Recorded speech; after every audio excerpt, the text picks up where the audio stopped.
La sexualidad no es un accidente, sino una de las dimensiones más vertebrales del ser humano. Un constitutivo básico de la personalidad que, a pesar de ello, se ha venido dejando secularmente en el más completo abandono pedagógico. La función sexual aislada del resto de la dinámica del conjunto del viviente no es un sexo humano, ni tampoco animal de cualquier otra especie zoológica, sino una abstracción irreal. Y a lo sumo se le somete a expresiones traumatizantes de una moral genital y deshumanizada, sin demasiado fundamento ni bíblico, ni teológico, ni psicológico, ni sociológico. Afirma Luis Sencillo que la teología del mal y la ética resultarían más profundas, más centradas y más adecuadas a las posibilidades del hombre si se estudia con más precisión psicológica el proceso del mal a partir del hombre, en lugar de recurrir a principios extrínsecos que nada explican y que solo aplazan el problema.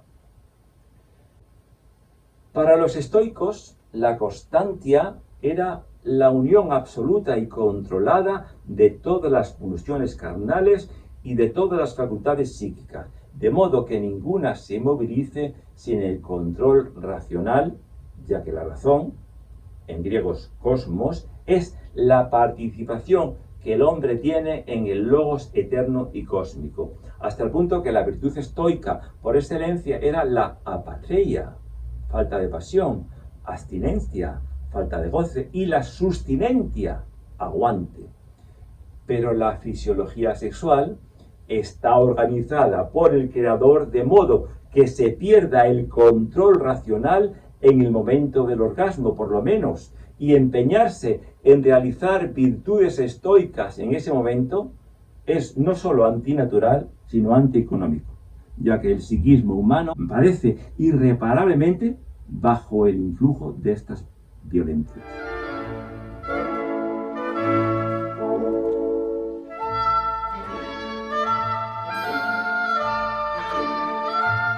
Pero sobre todo atentan contra la armonía del amor conyugal y, lo más grave del caso, son perfectamente inútiles.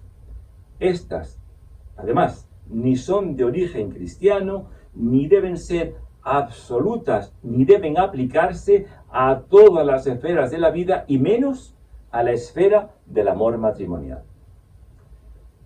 En la Edad Media, los sistemas de pensamiento y de religiosidad no cristianos recibidos del Imperio Romano, como eran el estoicismo, el neoplatonismo, el mitraísmo y el maniqueísmo, los dos primeros, estoicismo y neoplatonismo, cargados de prestigio, y los dos últimos, mitraísmo y el maniqueísmo, rodeados de un aura de popularidad, un aura popular, y profesaban concepciones francamente negativas acerca de la vida sexual.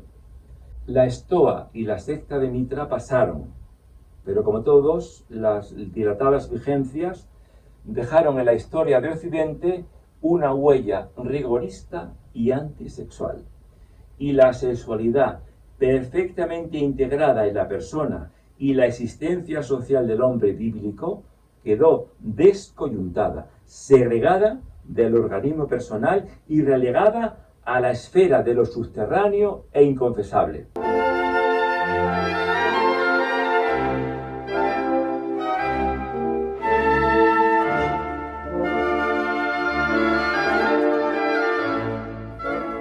El ser humano nace literalmente desfondado, en carne viva.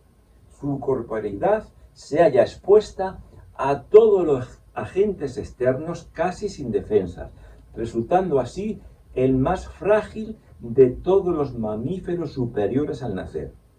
Y su psiquismo se encuentra abierto a todos los influjos. Nace pues psíquica y fisiológicamente desfondado, y con una anticipación de un año comparándolo con otros mamíferos superiores. En el hombre, lo fisiológico, o incluso todo lo corpóreo, emerge a su conciencia investido de significación y hasta de simbolismo, pues es el hombre un animal símbolo.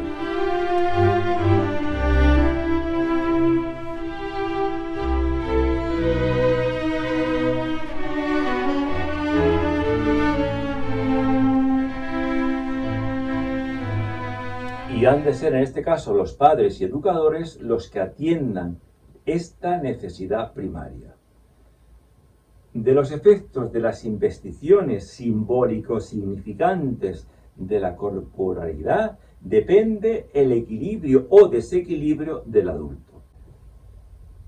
Este es el principio de la psicología dinámica, de la psicología profunda, y por ello el ser humano es un ser educando que ha de ser educado, sobre todo en materia sexual. Pero educar en materia sexual no significa nunca prohibir ni atimorizar, ya que cualquier bloqueo inconsciente en este punto puede suponer un mal irreparable de la personalidad adulta, como puede ser un complejo de castración, una disfunción eréctil, una frigidez y hasta una inversión, sino ayudar a asumirse en cuanto sexuado masculino o femenino, ayudar a integrar estas en la personalidad. Tengas en cuenta que todo niño comienza a relacionarse con la realidad externa de la madre o de la nodriza en su primera etapa existencial a través del pecho que lacta. Por ello, renunciar por principio a lactar a un niño con el propio pecho puede constituir una negligencia grave de la madre, ya que no es la composición química de la leche lo decisivo para su carácter, aunque sí sea para su digestión, sino es el simbolismo, la figura, el calor afectivo que el pecho materno y femenino y su morfología irradian.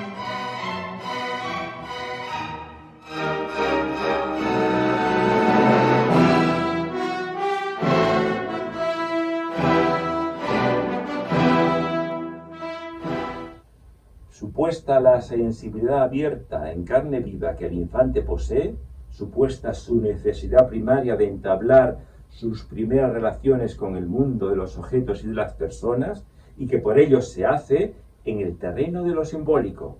No nos cabe duda que la renuncia generalizada y total al tiempo de lactancia natural, si no se compensa con una mayor comunicación madre-hijo, puede dar lugar a que en algunos casos resulten hombres polémicos, fríamente prácticos, deshumanizados y sobre todo afectados en su capacidad de relaciones amorosas.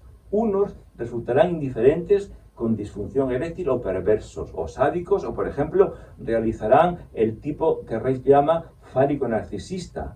U otros estarán desorientados respecto de la mujer o del varón, indecisos, tímidos o frígidos. No se olvide nunca que la educación integrativa de la sexualidad ha comenzado, querámoslo o no, con el primer contacto físico con el pecho materno de la lactancia.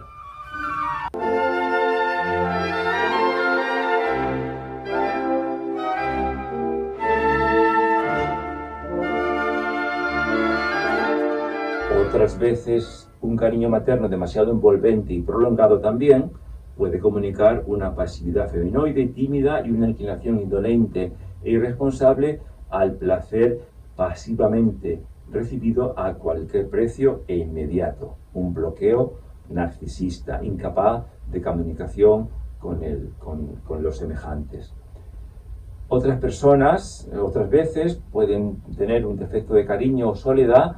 La incomunicación con la madre puede producir los mismos efectos, inhibiciones en general o más frecuentemente una personalidad dura, insensible incluso para el amor, es decir, incapaz de enamorarse verdaderamente, sino solo dominar y atacar a su pareja.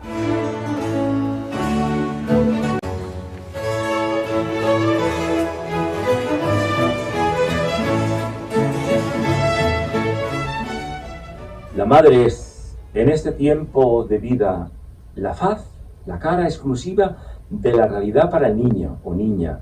Por eso, a través de ella y mediante los contactos orales y cutáneos, el niño y la niña se preparan a las experiencias amorosas de la vida adulta. El sexo todavía no establece ninguna diferencia, pero en este punto, como los demás, ha de ser la madre solo la etapa, un peldaño, una escalera. Si el peldaño se convierte en meseta, entonces ya nos pasamos y se produciría el complejo de Edipo en sentido estricto hacia el 4 o 5 año de vida. En lugar de canalizar, bloqueará narcisísticamente la vida afectiva del niño hacia ella y en ella. Y el adulto ya no podrá amar desinteresadamente a otras mujeres ni proyectarse afectivamente ni siquiera tener relaciones sexuales normales. Juan Antonio Vallejo Nájera, al que pude conocer en distintas ocasiones, compañero de Luis Sencillo en el instituto, habla de esto en su libro Los complejos saturninos, en el que dice que temerá abrirse el niño al mundo femenino y le obliga a superar la etapa de fijación materna hacia otras mujeres, y entonces se producirá el carácter inhibido, frío, impotente, egocéntrico, oral o anal, que no buscará sino una madre o esposa, o una madre la esposa, una esposa que la atienda y le gratifique oralmente.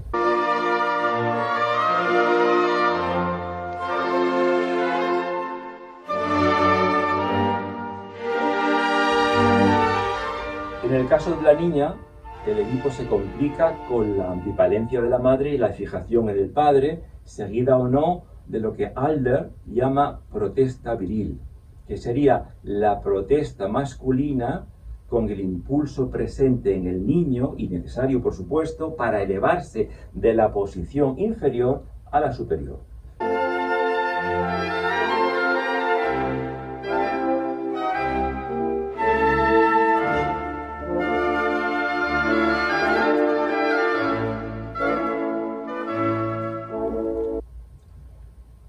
Las causas de esta angustia de castración perfectamente normal en todo niño de cualquier sexo han sido estudiadas y determinadas de un modo muy satisfactorio por la doctora Françoise Dolto en su libro Psicoanálisis y Pediatría, y consisten en, primero, el descubrimiento de la diferencia fálica de los sexos; segundo, el poder mágico atribuido a los adultos; y tercero, la inferioridad general sentida ante el adulto.